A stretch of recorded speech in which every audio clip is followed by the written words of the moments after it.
Bom, nós vamos ouvir agora a palestra de Joel Pinheiro da Fonseca. Ele é mestrando em filosofia e editor da revista Dicta e Contradicta.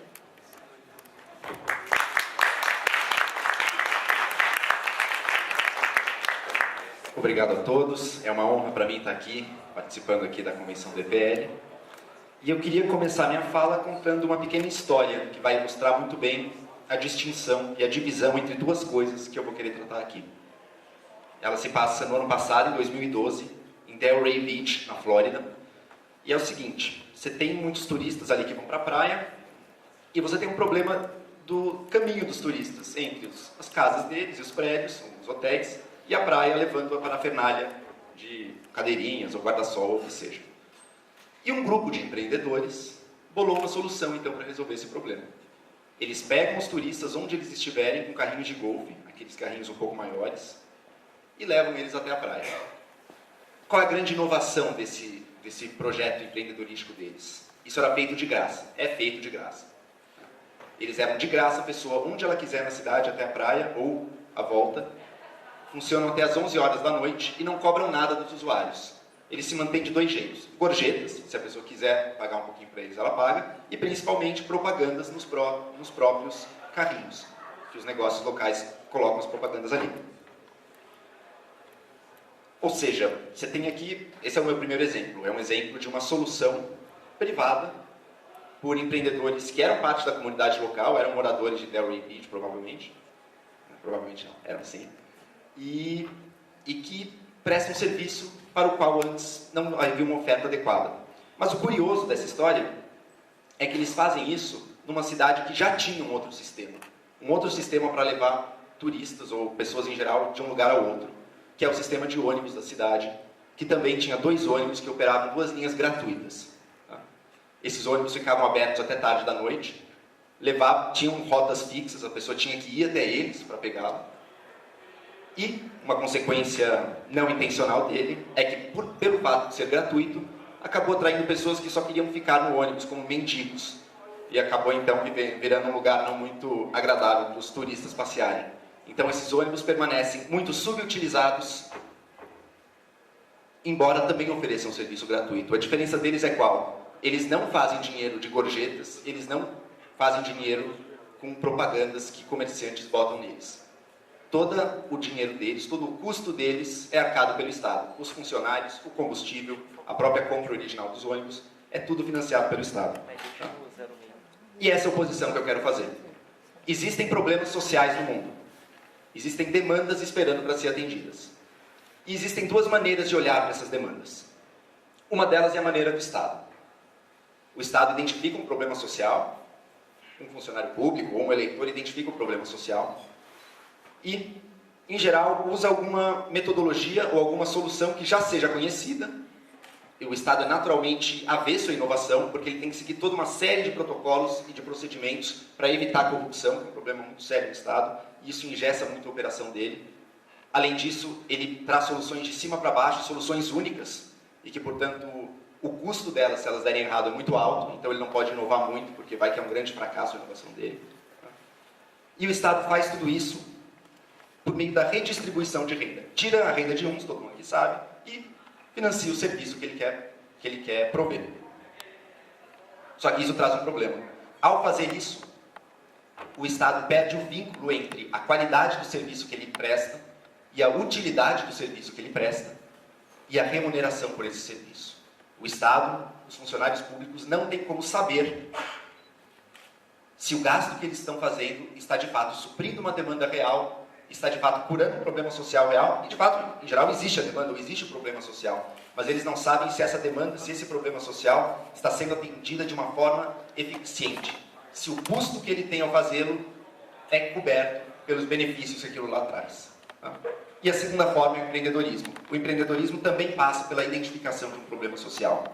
Agora é encarado como uma demanda. Olha, as pessoas querem algo, e ninguém está provendo a elas isso por enquanto. Então, como é que a gente vai descobrir uma forma de prover isso e ganhar algo também? E, dado que o empreendedor depende da receita que ele recebe dos seus consumidores, isso cria naturalmente, em toda empresa, todo o processo empreendedorístico, todo o processo de mercado, ele cria esse vínculo. Olha, se o gasto é feito, se o empreendedor faz um gasto num serviço X e a receita que ele recebe de volta é menor do que X, ele tem um prejuízo.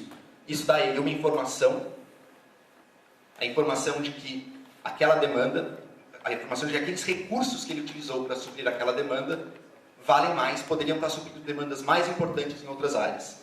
E isso também cria um incentivo para ele agir.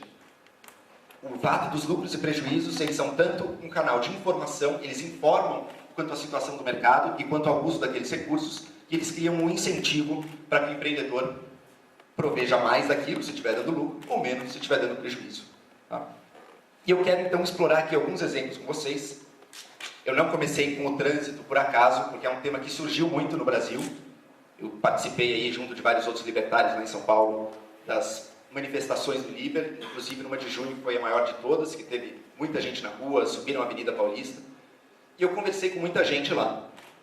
E acho que a coisa que mais me chamou a atenção ali foi isso, foi perceber que, olha, muitas vezes a pessoa está defendendo uma solução estatal, como a maioria das pessoas ali estavam querendo passagens mais baratas, estavam querendo um serviço de ônibus que seja ainda mais deficitário para os cofres públicos do que ele já era. E essas mesmas pessoas que talvez tenham uma tendência a não gostar de algo que se chame capitalismo, ou de propostas de direita, mas elas tinham a abertura de entender o valor de você dar a possibilidade para empreendedores proverem eles também soluções para os problemas. Então, por que São Paulo fez a opção pelo ônibus no transporte coletivo? Por que não vans, ou mototáxis, ou se alguém quiser, bike táxis? Você tem 1 milhão de opções. Mototáxis são proibidas, bike táxis eu não conheço, não tenho essa informação se é proibido ou não, talvez ninguém tenha tentado, talvez seja proibido também. E vans que existiam muito antes, hoje em dia são praticamente inexistem em São Paulo, pelo menos. Estão severamente limitadas. Antes já foram muito grandes. E o que isso criou em São Paulo? Criou essa situação em que você tem um transporte público de má qualidade, que nos horários de pico, as pessoas, embora tenham melhorado talvez um pouco recentemente, mas ainda demoram muito tempo para conseguir pegar um ônibus e chegar nos seus destinos. Então é um serviço de má qualidade, ineficiente e muito caro. Que é caro tanto para o bolso dessas pessoas que pagam R$3, e para trajetos curtos está caro, R$3 no ônibus. E é caro para o Estado, que tem que pagar no final de todo ano, a Prefeitura tem que dar 1,2 bilhões de reais para os ônibus, para eles se manterem de pé. Tá? Contraste isso com as vans que existiam em grande quantidade antes. Quanto que o Estado tinha que repassar para as vans para elas serem lucrativas? 0.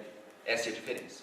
Essa é a diferença que a gente não vê ao contrastar soluções privadas e estatais, na maioria das vezes. A solução estatal é um dreno aos recursos da sociedade. Tá?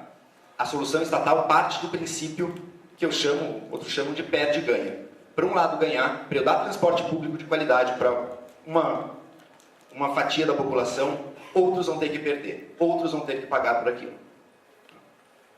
O mercado é o oposto. O mercado parte do princípio do ganha-ganha. As pessoas querem algo, precisam de algo. Como é que a gente vai conseguir oferecer isso a elas de forma que nós também, que estamos oferecendo aquilo, também ganhemos? Tá? São Francisco é uma outra cidade que tem um exemplo recente. Você tem um sindicato de taxistas muito forte lá. E os táxis em São Francisco não são ruins também, eu estive lá recentemente, mas são caros, você nem sempre encontra, tem uma escassez deles. Provavelmente, exatamente para manter o preço um pouco mais elevado. E você tem sistemas que agora que bolaram de car sharing, que no fundo é um car sharing pago, que a pessoa pode usar até do aeroporto, quando ela chega, ela já pede pelo smartphone dela, já chega um carro partilhado que ela vai pagar uma taxa, um motorista leva ela para algum lugar. Tá?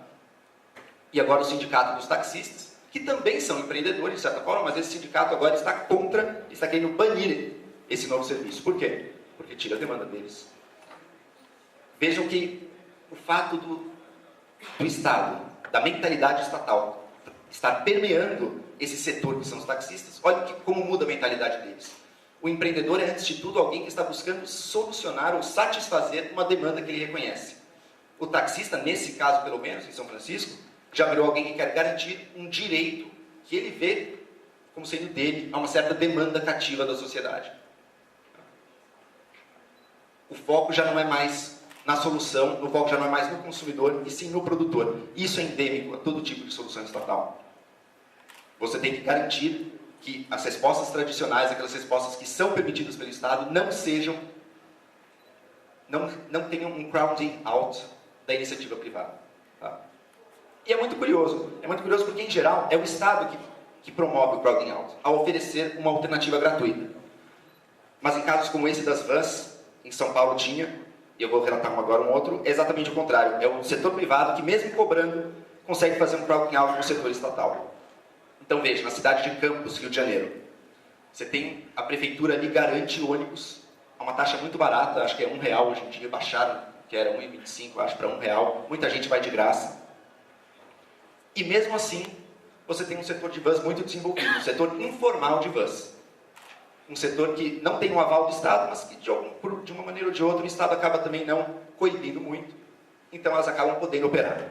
E olha que curioso, as vans, o ônibus recentemente baixou o preço. Algumas vans conseguiram também baixar seus preços. Tá? Então o ônibus cobra R$1, você tem vans cobrando R$1.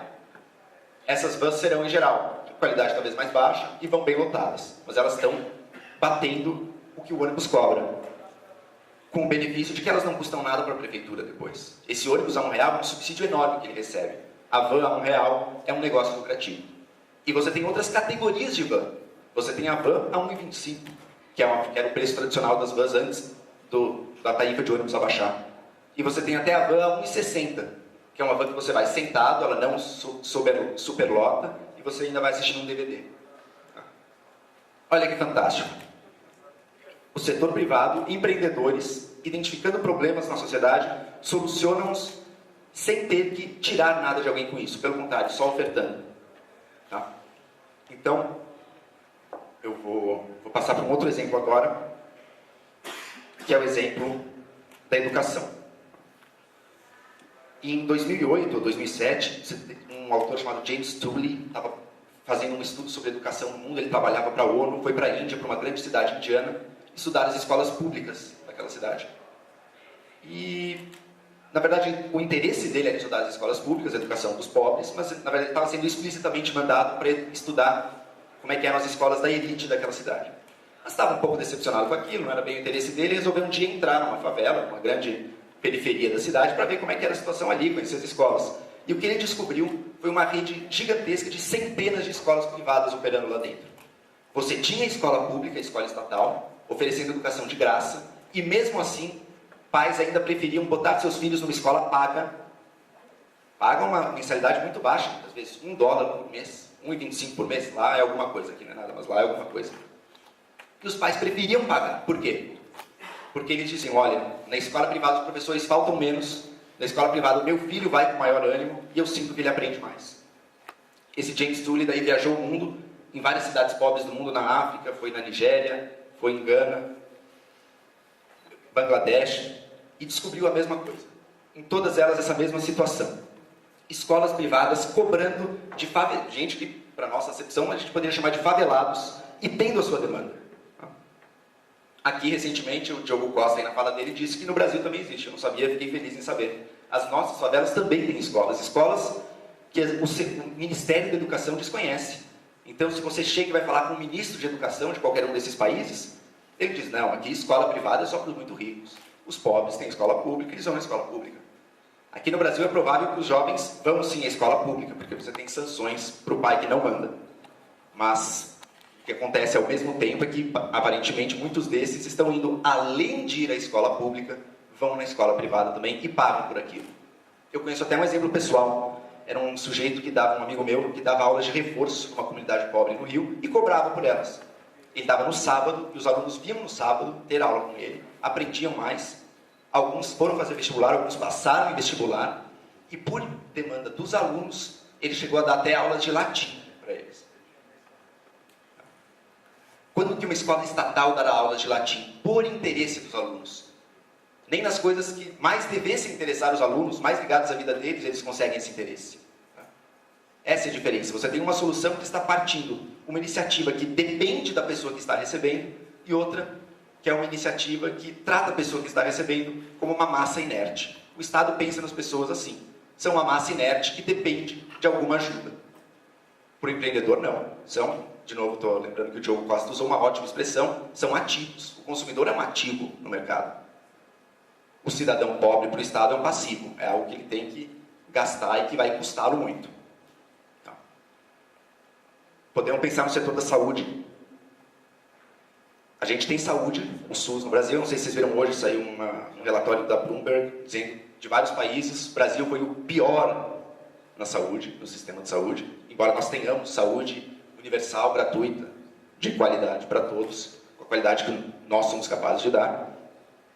E você tem um fenômeno agora ocorrendo que diversos médicos estão abrindo empreendimentos comerciais médicos próprios, perto de comunidades pobres, ou em comunidades pobres, ou em favelas, e oferecendo consultas para as pessoas, consultas pagas.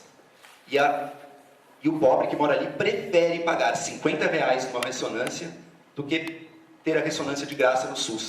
Porque no SUS ele vai marcar um exame e vai daqui a 2 meses ter o exame dele. Ali ele tem na hora. Né? Ou seja, existe mercado mesmo nas comunidades mais pobres. A ideia de que uma favela, uma comunidade pobre, é apenas uma mazela social, é um bando de refugiados, um campo de refugiados, esperando que a comida da ONU caia do céu para eles poderem comer, isso é falso. O mercado existe ali também. E são pessoas mais pobres que têm diversas demandas e que estão lutando para satisfazer suas demandas. E o empreendedor é justamente o auxiliar, é o protagonista nesse processo de atender essas demandas. Tá? A minha empregada, inclusive, ela não usa esses médicos, mas ela usa laboratórios privados para fazer exames muitas vezes. E ela paga. Ela não é uma pessoa rica. Ela poderia ir ao SUS, ela muitas vezes vai ao SUS. Mas o SUS acaba, para ter o custo monetário zero ao consumidor, acaba impondo custos não monetários muito altos. E, portanto, a pessoa acaba preferindo uma opção que ela tenha que pagar. Tá? Justamente, um sistema de saúde feito para as pessoas mais pobres, essas mesmas pessoas mais pobres acabam preferindo, e aparentemente, em muitos casos, podendo, pagar por uma alternativa privada. Tá? Eu gosto desse exemplo desses médicos, porque um caso em particular tem feito muito sucesso, que é o do Doutor Consulta. O Doutor Consulta é uma dessas clínicas, são médicos formados no Sírio Libanês, que trabalham no Sírio Libanês, em São Paulo, que é um grande hospital, e criaram essa clínica aí numa área pobre. E eles são um caso muito estudado num novo mundo intelectual que está se abrindo aí, numa nova moda intelectual que está surgindo, que é do empreendedorismo social. Esses médicos, vai dizer a pessoa, eles são um empreendedorismo social, eles são um empreendedor que ajuda a resolver problemas sociais. Ora, mas todo empreendedorismo é empreendedorismo social. Todo empreendedorismo, se está dando lucro, é porque está satisfazendo alguma demanda social. Ou seja, eu acho que a gente vive num momento bom hoje em dia com relação a isso. Porque, olha, o problema da saúde, por exemplo, a gente tem o SUS, e acho que o SUS é uma realidade inescapável no Brasil, e mesmo um político liberal que queira ascender, ou queira receber votos e queira ser eleito, não pode, a sério, propor o fim do SUS. Eu acho que tem bons motivos para isso. Eu acho que tem muita gente que... Tudo bem, o sistema em si é um problema, ele não deveria existir, mas dado que existe, tem gente que depende dele, e não é a coisa mais, talvez, humana do mundo você anunciar, olha, fui eleito, a partir de amanhã o SUS acabou, você se vira. Tá? Muita gente depende dele e a gente não pode ignorar isso. E, por outro lado, essas pessoas que dependem e outras que sabem que podem vir a depender, também jamais votarão em alguém que queira abolir o sistema. Mas agora, veja só. Então, que tal se a gente fizer esse digamos, compromisso? Mantenha o SUS como ele está. Se o sujeito que estiver doente quiser receber saúde gratuita, com o selo de qualidade do Estado brasileiro, está lá o SUS, é dele. Mas libera tudo o resto. Desregulamenta tudo o resto, sabe? A gente vive no Brasil uma situação de escassez de médicos gritantes, que foi trazida à tona aí com os médicos cubanos. O que os médicos cubanos têm de legal para mostrar para a gente? Não é a negociata que Dilma e Fidel fazem para financiar um pouco o sistema dele, isso é péssimo.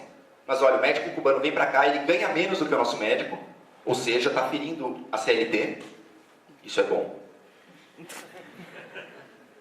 E ele não vai fazer o revalida. Eu até li uma matéria de uma médica brasileira que estudou em Cuba, tem uma escola em Cuba lá de medicina, ele estudou lá, voltou, e daí ela quis revalidar para trabalhar aqui, e foi super eficiente o processo. Em 4 anos, ela já podia exercer medicina aqui no país. Não só os cubanos, mas o Mais Médicos vai trazer na primeira fase mais de 4.000. E aí tem uruguaios, argentinos e outros países. Tem gente de vários países. Eu acho que a maioria... Inclusive brasileiros que fizeram medicina em outro país, em países da América Central, que tem curso de medicina técnico. E isso não existe no Brasil. Eles vão trabalhar como se fossem médicos superiores. Exatamente. E esse é outro ponto positivo do Mais Médicos. Ele está quebrando o cartel, o poder de cartel que o CFM tem. O CFM impõe uma restrição a ser médico. Olha, para ser médico você vai ter que estudar por, sei lá, 6 anos, vai ter que fazer mais 4 anos de residência, não sei como é que é. Eu vi que a conta dava 10 anos para você se formar um médico no Brasil. Se o cara estudou 10 anos, investiu 10 anos numa educação cara, será que vale a pena para esse sujeito ir trabalhar no interior de Roraima? Em geral, não. Tá? Mas valeria a pena talvez para uma pessoa que fez um curso menor e que vai ali atender aquela população. Porque aquela população, em geral, não precisa do ultra especialidade que o médico aprendeu depois de anos. Precisa de um cuidado básico. E esse cuidado básico pode ser dado por diversos profissionais da saúde. Eu acho que medicina é o caso que é mais difícil convencer alguém a desregulamentar o setor. Porque não, veja bem, se você amanhã botar na porta da minha casa, da sua casa, faço neurocirurgia R$5. Pode? Se tivesse totalmente desregulamentado, até poderia. Claro que teria toda uma questão. Opa, será que você enganou o cliente sobre o conhecimento que você tinha, que você não tinha? Isso é fraude e você pode ser punido por isso.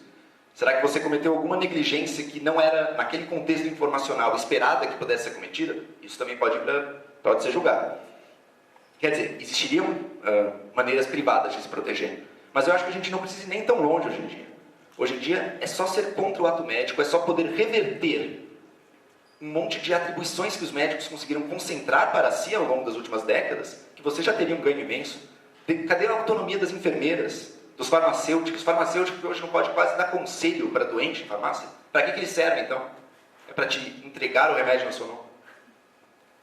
Essa autonomia maior, isso é exatamente ir contra o poder de cartel do CFM, que, de novo, que nem os taxistas.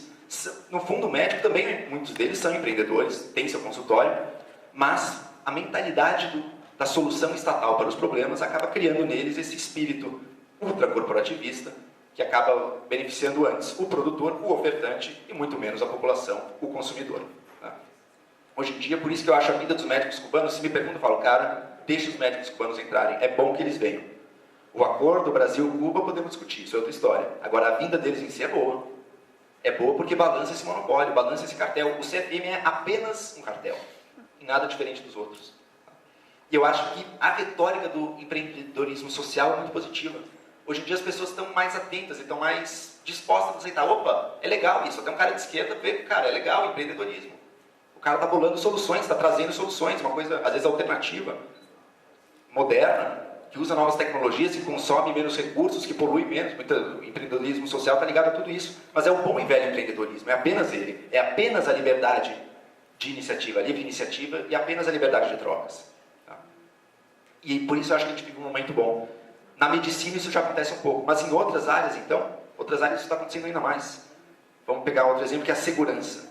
Segurança é outro ponto que o Estado é visto como, olha, o Estado tem que prover segurança, talvez a pessoa dentro do quarto dela possa ter uma arma para se defender.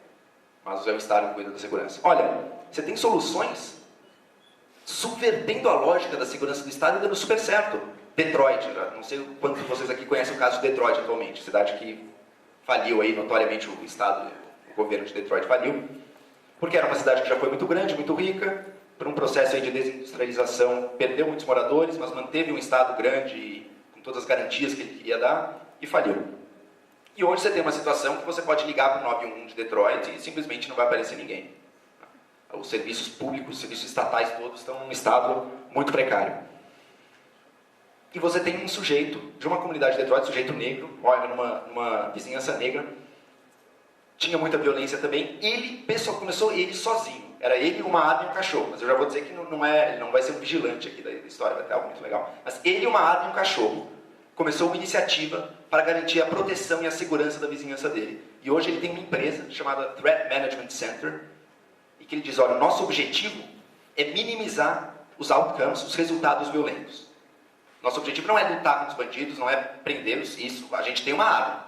Mas a arma é uma ferramenta, não é o essencial da nossa missão. A nossa missão é, primeiro, mostrar que estamos aqui, isso já tem um efeito de fazer com que muita gente desista de cometer crimes, e depois tentar interagir com as pessoas de uma forma que mostre que nós nos preocupamos com elas, que cuidamos da comunidade, que nós estamos preocupados mais com a segurança delas do que com a nossa segurança, que é o contrário do que os policiais fazem cada vez mais hoje em dia, cada vez mais a segurança do policial estatal que importa, cada vez as garantias do policial estatal e menos do povo que ele supostamente deveria servir.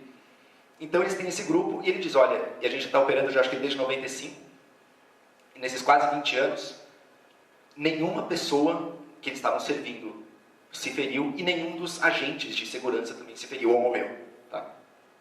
Bandidos ele não falou, mas o objetivo dele foi cumprido.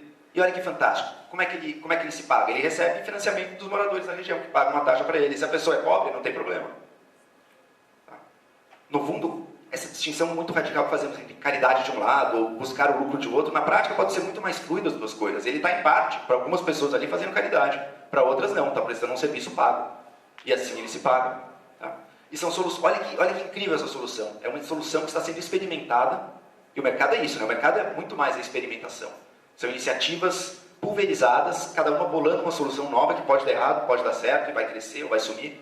Eles estão experimentando algo que está dando super certo, que está crescendo, ele já está aparecendo na mídia americana um pouco, e subvertendo a lógica que o Estado em geral usa. O Estado, não só para combater o crime, ele parte primeiro do princípio básico da punição. E acho que provavelmente alguma punição é necessária. A gente nunca vai ter um sistema de fazer amor e o crime vai acabar. Mas cada vez mais o Estado se foca apenas nisso, apenas na repressão ao crime e mais, até na repressão para fazer cumprir regras de trânsito. O que é a multa? Quem já viu uma rua privada, existem ruas privadas cobrando multa. Um exemplo de rua privada, estacionamento de shopping. Você tem lei de trânsito lá dentro, você tem regras de estacionamento, alguém já parou fora da vaga de shopping? O normal, eu já parei, o normal é você ganhar um adesivo dizendo, por favor, colabore mais da próxima vez. Ele não tem interesse nenhum em punir você por aquilo, ainda mais com uma multa pesada. Claro, se você parar no meio do caminho, algo terá que ser feito. Mas ele não está ali, antes de tudo, para te punir. Já a CET, ou as companhias de tráfego em geral na cidade, não sei se em outras cidades talvez sejam mais estatais, em São Paulo é uma parceria público-privada, a CET é cada vez mais uma agência de conseguir receita para o município de São Paulo. O CT, quando você cruza um amarelinho na rua, a primeira reação que você tem é o medo. Opa, será que eu estou fazendo alguma coisa errada? Porque ele vai querer me multar se eu tiver. O objetivo dele hoje em dia ali é esse. A arrecadação de multas, inclusive, conta no orçamento da CT e da prefeitura e é planejada. Existia um boato de que eles têm metas internas de multa, isso parece que é mentira, mas que é parte planejada do orçamento com previsão de crescimento, sim. Qual é a chance de uma empresa, pense só, uma empresa que ganha dinheiro quando as pessoas violam as regras que ela cria? Qual é a chance dela criar regras eficientes e que facilitem o seu cumprimento? Quase zero. Você tem um incentivo exatamente oposto ao que deveria ser. Tá? E o Estado, no fundo, é isso. O Estado, partindo de boas intenções, eu acho que isso não é preciso ser negado, não é preciso você combater o Estado no nível da corrupção, apenas igual no fundo, está todo mundo só querendo o seu, não, tem gente querendo o bem do Estado, assim como tem empreendedores que também querem o bem dos outros, querem lucrar também, mas querem o bem dos outros. O Estado, embora às vezes possa partir de boas intenções, cria situações no qual o incentivo dele é sempre na direção de piorar, de entregar um serviço não tão bom para a população que ele supostamente teria que ajudar. Então, uma população normal que recebe um serviço público, quanto mais você consome água, quanto mais você consome eletricidade, quanto mais você sai na rua, mais culpado você é. Alguém trouxe esse exemplo numa palestra passada também. A empresa, pelo contrário, ela quer que você consuma mais. Não acaba biscoito no supermercado. Por que não acaba biscoito? É recurso escasso também. Podia acabar. Às vezes acaba, mas depois suprem mais, tem mais. Eles estão felizes que acabar, é um bom problema para eles. Agora, a água não. A água se acaba, é um problema, e você é um egoísta, você usou mais do que você precisava, você não fez xixi no banho. São incentivos opostos. E eu acho que na nossa vida, a maioria de quem está aqui é estudante, na nossa vida, todos os nossos sistemas de ensino, ou pelo menos da maioria das pessoas, é um sistema de ensino baseado nessa ideia do serviço estatal. Ou pelo menos da mentalidade estatista, tá? Porque a gente, a partir do momento que entra no colégio, nossa relação principal com o mundo extrafamiliar, o mundo que não é das relações pessoais diretas, é uma relação entre uma autoridade que te dá uma função e que você tem que desempenhar e será avaliado por essa autoridade. Você passa até os 19 anos de vida, um pouco mais, no caso de vocês até o fim da faculdade, até os 22 anos de vida, com essa relação para com o mundo. Cara, essa é a relação oposta do mercado. A relação do mercado é basicamente isso, olha, ninguém está te cobrando nada. As pessoas estão vivendo a vida delas e têm seus problemas. Se você, por sua iniciativa, trouxer algo, você pode ser remunerado por isso. Se você não trouxer nada, ninguém vai te dar D, ninguém vai te reprovar, ninguém vai acontecer nada. Vai ficar tudo na mesma. Você vai ter que lidar com as dificuldades da sua vida. Você sai da faculdade hoje em dia, alarmantemente, cada vez mais jovens, buscando até explicitamente emprego em funcionalismo público. que é a continuação disso. Olha, vou estar ali fazendo uma rotina burocrática, alguma função que me foi dada e que às vezes não serve a propósito nenhum. Grande parte do nosso funcionalismo público existe para gerir a própria máquina que foi criada por ele. E mesmo nas grandes empresas, muitas vezes, infelizmente, repete-se essa mesma coisa. Tá? A grande empresa, obviamente, tem um papel. Certamente, no mercado mais livre, as empresas poderiam crescer mais. Mas não há dúvida disso. A estrutura interna dela é uma estrutura que não é... Ela opera no mercado, e por isso ela está sujeita aos incentivos externos do mercado. Mas internamente ela não necessariamente é um mercado. Você está cumprindo ordens que são dadas com medo de ser demitido. Tá? O empreendedorismo é o contrário disso, e essa é a relação de mercado. É você descobrir demandas e fazer algo para supri-las. Tá? Então, acho que, no fundo, o que eu gostaria de trazer aqui hoje para vocês é o seguinte. A sociedade está aí, existem problemas sociais, existem demandas não atendidas, e a gente pode olhar para elas de duas formas. Você pode pensar nessas demandas como algo vindo de uma população carente que nada pode dar em troca, ou você pode olhar para essas demandas como algo, olha, tem uma população com problemas não resolvidos. Será que eles identificaram esses problemas? Se não, opa, bom sinal, eu posso identificá-los. Mas mais do que isso, quando a população tem a liberdade de lidar com essas demandas, eles se tornam os protagonistas da mudança deles. A mudança, a ajuda não precisa vir de fora, partirá dentro deles. E partirá de dentro deles, se o empreendedor for da comunidade, como é em muitos casos, nas escolas privadas que eu citei antes, a maioria dos casos eram assim. Era um sujeito que sabia ler, sabia matemática, tem o barraco dele e começa a dar aulas. Bem, ele compra o barraco do lado, expande, dá um nome para a escola, contrata o professor. É isso. Como é que esse cara existe? Como é que esse cara é permitido existir num país como a Índia, em que tem leis pesadas contra ensino privado, em que uma escola privada tem que ter uma certa quantidade de mictórios, ou que tem que ter um playground de tamanho X, ou que tem que ter biblioteca, ou X. Existe exatamente porque, de alguma forma, informalmente, foi criado um espaço de liberdade lá dentro. Os fiscais, felizmente, são um pouco corruptos, e é possível dar um suborno para eles e continuar existindo. A vida em quase todos os países, especialmente países pobres, que têm um estado muito grande que eles não conseguem arcar, a vida nesses países depende da corrupção. Imagine se no Brasil de hoje fossem levar a sério a regulamentação trabalhista que a gente tem. O que isso significaria? Você não contrata mais nenhum informal, e pela interpretação mais rigorosa, você não contrata nenhum PJ também. Agora é tudo CLT. A quantidade de desemprego e de pobreza que isso geraria, eu acho que mesmo o político mais de esquerda sabe disso. E por isso você não se leva a sério a tentativa de executar os passivos trabalhistas que todas as empresas têm, e você não leva a sério a função de eliminar o trabalho informal nas cidades. O Estado criou uma situação muito ruim, uma situação para a qual ele não tem a solução. Mas as pessoas sob o jugo do Estado muitas vezes têm essa solução e trazem essa solução.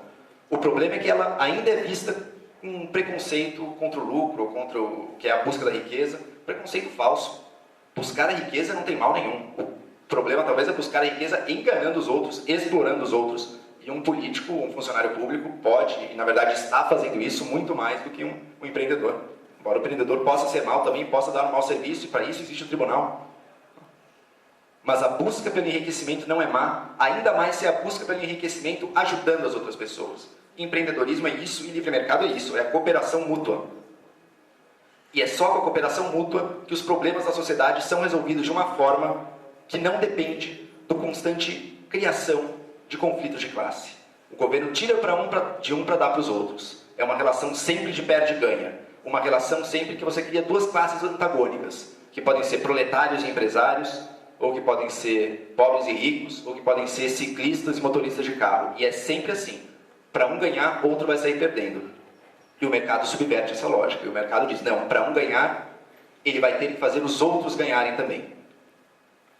E quanto mais o nosso sistema, quanto mais essas ideias se difundirem pelo nosso sistema, em melhores condições a gente vai estar para resolver esses problemas sociais que existem e para atender essas demandas que existem e ajudando então a termos um país, quem sabe, algum dia um pouco mais rico. A gente está assistindo a um enriquecimento muito rápido de outras nações. A gente está assistimos já ao enriquecimento da Coreia, assombroso nas últimas décadas. Vizinhos nossos como o Chile também já estão começando a integrar o rol de países ricos. No Chile, abrir uma empresa demora um dia, 0 dias agora. E no Brasil, 100 dias, 140 dias. E quando se paga por isso?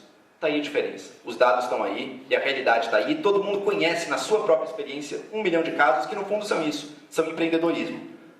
E se o governo não entra no caminho para barrar, para regulamentar, tudo se resolve. Tá? O governo pode até continuar com o estado de bem-estar dele, mas liberalizando a economia, permitindo que os empreendedores façam aquilo que eles querem fazer e que as pessoas solucionem seus problemas, isso já, inclusive, ajudaria a diminuir o tamanho do Estado. Porque as próprias pessoas, tendo opções tão melhores no mercado privado, acabam querendo usar menos o estatal, como que já acontece hoje em dia, já vem acontecendo aos poucos. Tá? E é tudo uma questão de mudança de mentalidade. A partir do momento que o pobre, ou que o problema social deixa de ser apenas uma mazela, ou algo que a gente precisa jogar algum benefício nele para ele melhorar, a partir do momento que você olha para essas pessoas e as vê como pessoas tanto que nem você já está no caminho para a solução, você já está no caminho da uma mentalidade de abundância ou da mentalidade de ganha-ganha, que é a mentalidade do livre mercado, e que é a que deveria ser mais imbuída aí no nosso sistema de ensino e nas mentes de todo o Brasil. E acho que é por isso que um grupo como o EPL existe, e acho que estão fazendo um brilhante trabalho. E é isso. Obrigado.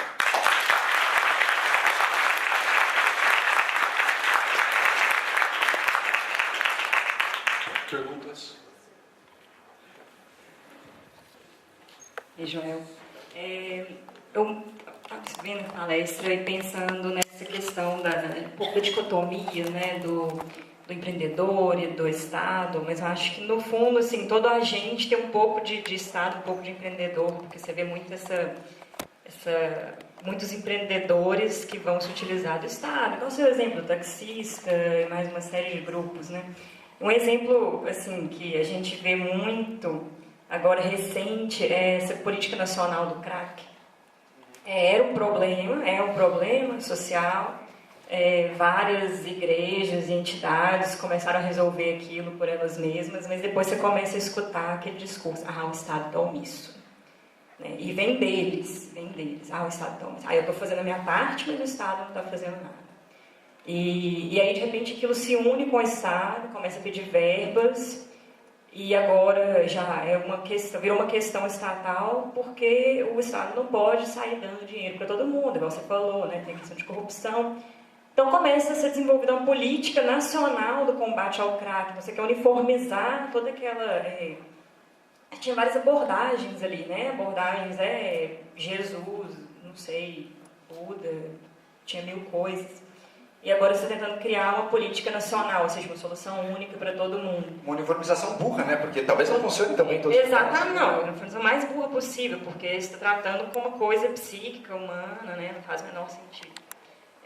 Mas você vê isso em várias outras, né? Outras entidades também. Como que você diria assim, o que pode ser feito para evitar esse tipo de coisa? Eu acho que isso é um problema sistemático, quase universal. Como evitar, dado que o Estado existe, como evitar que alguém queira usar o Estado para se beneficiar de alguma forma e, portanto, botando esse mecanismo para funcionar.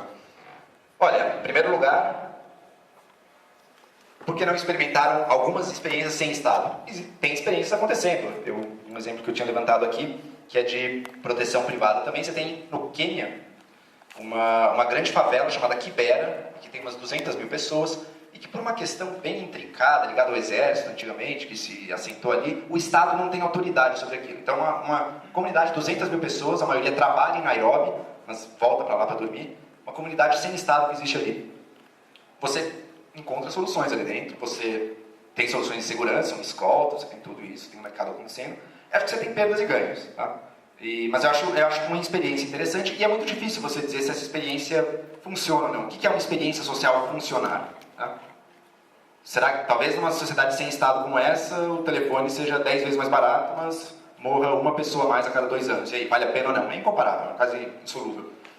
Mas pensando agora então, um lado, acho que experiências sem Estado, sempre que possível, tentadas, na medida do possível. Você tem no setor de arbitragem legal, arbitragem jurídica hoje em dia, como muitas vezes são conflitos em pessoas de diferentes países, você acaba achando muitas soluções legais sem necessidade do Estado, e aceitas por ambas as partes. Tem até programas que hoje em dia fazem isso. A própria figura do advogado está ficando obsoleta em muitos campos, isso é interessante. Na legislação, uma lei privada, uma lei que é acordada entre ambas as partes. Outro precedente disso são as leis religiosas, tribunais islâmicos ou judaicos, que existem em vários países. Quando quiseram falar na Inglaterra que vamos reconhecer isso, não era nenhuma novidade, o pessoal ficou ultrajado, mas é algo que sempre existiu. Né? Bom, mas onde tem Estado, qual é a solução? Uma solução é a solução americana de tentar constitucionalmente barrar esse tipo de possibilidade. Até que ponto funcionou ou não? Hoje em dia, acho que claramente funciona bem pouco lá. O gasto estatal com o chamado porca e serviços ou dinheiro que os políticos dão para agradar seu eleitorado estão por toda parte. E eu acho que, no fundo, a solução... Primeiro, eu acho que uma solução plena dificilmente se encontra. A tentação ao uso da autoridade coercitiva sempre existirá. Tá? E mesmo no mundo sem Estado também existirá, porque uma empresa também pode querer usar isso. Então, uma solução definitiva talvez seja impossível. E, por outro lado, é apenas esse caminho da mente das pessoas. É apenas isso. Se as pessoas acreditarem na liberdade, elas serão livres. Se elas acreditarem na autoridade estatal, elas não serão livres. Não tem muito como fugir disso. Então, acho que dispositivos legais formais têm seu papel aí. Tentar fazer com que constitucionalmente o Estado esteja barrado de fazer isso. Mas a gente sabe que são palavras no papel também.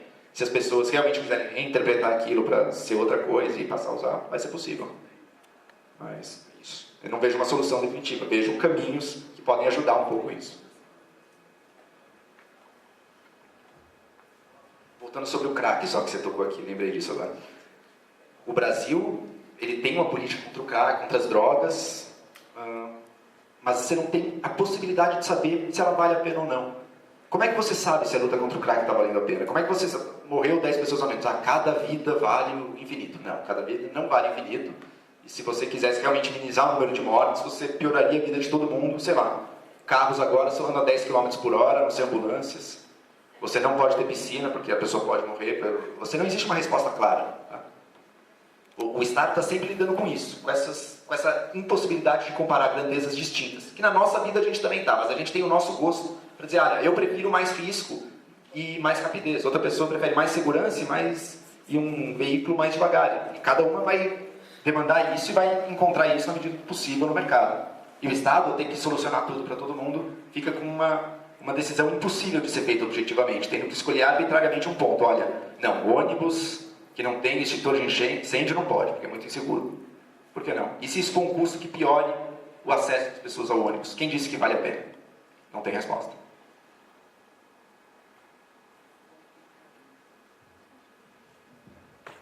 Mais alguma pergunta?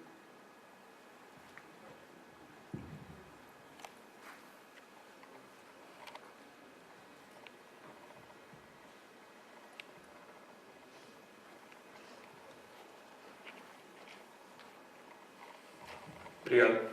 Joel, gostei muito da sua palestra tem várias coisas que me fazem pensar sobre a forma como a gente fala do mercado, né? E muitas vezes você fala do mercado como se fosse uma solução para resolver exatamente a incomensurabilidade de valores ou de utilidade.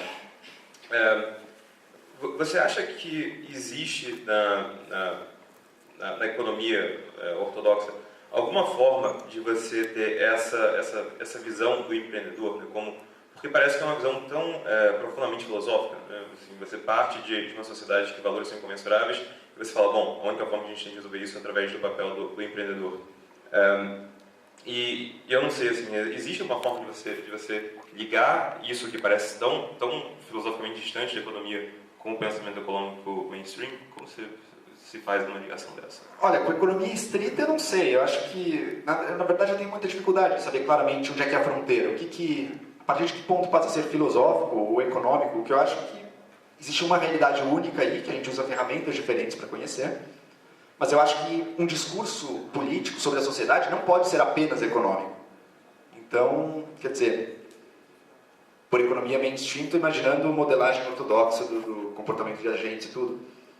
Eu acho que de alguma forma isso é compatível, isso que eu estou falando é compatível com essa modelagem. Esses agentes têm sua função de suas curvas de indiferença e se comportam de acordo com elas. E no fundo o que eu estou falando é pegar isso, mas não tentar modelar matematicamente o resultado que vai dar esse processo, mas mostrar o que está em jogo nas escolhas que estão sendo feitas e qual o processo causal que os diferentes tipos ou formas de solução para essas escolhas engendram. Tá?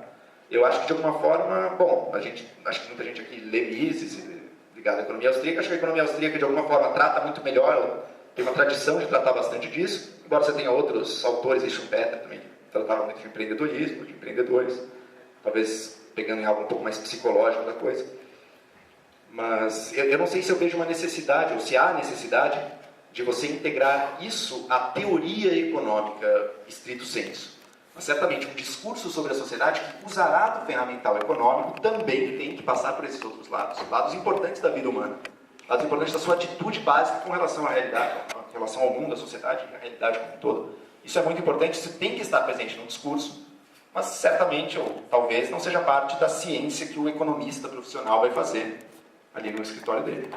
E deixa eu só complementar uma pergunta, porque uma das coisas que eu acho que colocam a economia num momento um pouco crítico, eu acho que a ciência econômica, com todos os seus positivismos da vida, ela acabou sendo mais positiva do que negativa no último século, mas alguns fundamentos econômicos hoje são, acho que, muito mais questionados do que eram no passado. Eu acho que a economia experimental e o behaviorismo colocam isso em xeque, assim, a forma como esses conceitos eram tratados pela economia. Eu vejo isso às vezes com... Assim, existe um lado positivo, que realmente eu acho que esses conceitos são falhos, são vagos, são ambíguos, não são científicos, tecnicamente falando, mas eu também vejo um lado publicamente, né, ruim, porque talvez a gente perca um pouco dessa nossa grande olhada científica que acabou sendo a economia, por ela ser substituída por algum tipo de psicologismo que vem com modas mais contemporâneas. Você acha que isso é realmente algo perigoso, algo que a gente deva se preparar? E eu acho que, na verdade, uma das... Você diz a ascensão de novas formas de se estudar a economia experimental... que acabem de fato tirando a autoridade científica que existe na linguagem e na modelagem econômica tradicional. Eu vejo muito bons olhos a emergência dessas outras, uma coisa mais empírica, uma coisa mais estudando a psicologia humana, mas eu acho que às vezes eles usam os mesmos termos para falar de algo e tentando questionar algo que, se você for ver na ciência econômica mais estrita, tanto mainstream atual quanto austríaca, talvez o mesmo termo fosse usado, mas não queria dizer a mesma coisa. Então você tem experimentos muito claros que mostram que os desejos das pessoas, num curtíssimo espaço de tempo, não são consistentes. A pessoa muda. Se você apresenta uma pergunta de uma forma diferente, uma opção de uma forma diferente, a pessoa escolhe outra coisa.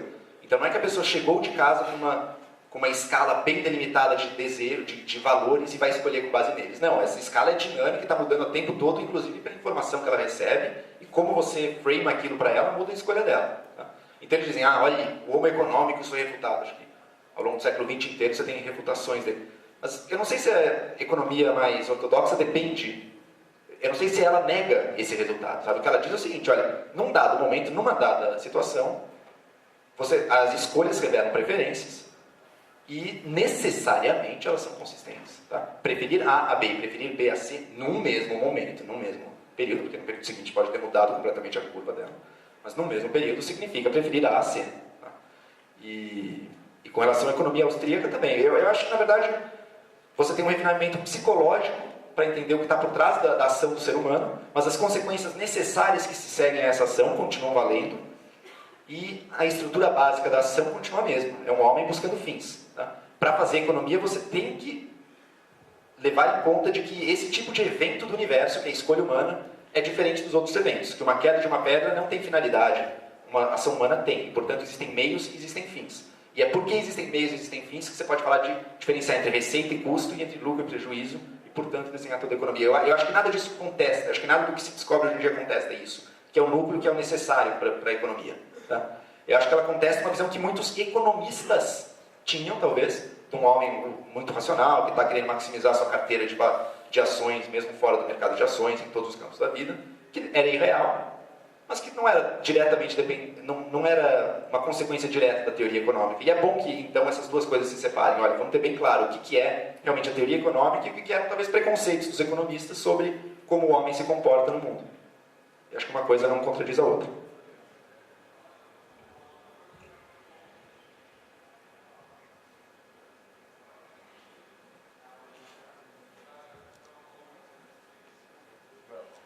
Opa! Isso aí? Foi.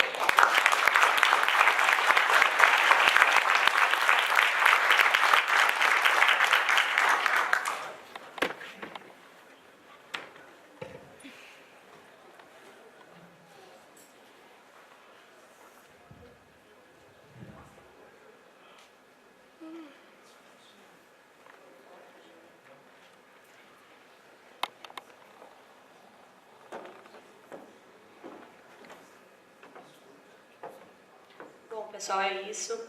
Eu vou passar a palavra para o ex-conselheiro executivo da EPL, Leopoldo Castilho, fazer as considerações finais sobre o evento. Mas antes eu só vou falar uma coisa que eu acabei de conversar ali fora com o pessoal de Brasília, sobre a definição da gente como liberal, libertário, capitalista, liberal conservador, o quanto que isso é infrutífero. Ele falou uma frase interessante: a gente não concorda com a gente mesmo no ano passado. E no ano passado, quando eu não era da EPL, eu me dizia liberal, e hoje eu vejo quanto eu sou mais liberal, quanto eu evoluí na minha compreensão sobre a liberdade.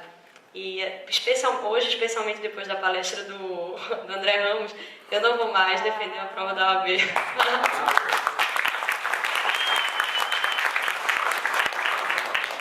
Boa tarde, pessoal. É muito gratificante, num ano depois, praticamente o dobro de pessoas estarem participando. É um evento que é difícil de se participar. Muitas pessoas vêm de fora de Minas, eu sou um exemplo. Pessoas vêm de muito longe, lá do Nordeste, do Sul, lá do Rio Grande do Sul. E é custoso, é difícil. Então, parabéns para vocês que deixaram de consumir seu dinheiro de outra forma e quiseram vir para cá e participar disso. Isso é muito engrandecedor. Eu sempre, quando venho para algum evento liberal, volto com muita esperança, volto animado para fazer mais algumas coisas. Acredito que isso se estende a quase todos. Então, muito obrigado. Eu agradeço imensamente aos palestrantes que vieram, se esforçaram. Assim, calma, eu ia chegar nisso. Mas quem faz o evento foi o ano passado, as pessoas que vieram para cá, hoje, as pessoas que voltaram esse ano para cá, as pessoas novas que estão participando. O ano que vem a pretensão de fazer eventos regionais no primeiro semestre. Então, terão eventos no Nordeste, eventos no Sul, em todas as regiões do Brasil. E no segundo semestre também vai ser a conferência de volta, daí em São Paulo, para ser um pouco mais fácil a logística de transporte e para facilitar as coisas e talvez conseguir mais público. E é isso. Muito obrigado pela presença de todos. A gente vai no bar Ideal depois, acho que é na Redentor, ao lado do bar Redentor, para quem for ontem. Para quem não foi, é na rua... Não, é na rua que corta o Redentor, um quarteirão para trás. Rua Sergipe, isso. Então, vamos confraternizar mais uma vez. Bom que não é mais eventos, acho que não chegavam na metade da semana, esse pessoal zoreta. Mas é isso aí. Obrigado, pessoal. Bom retorno para suas casas.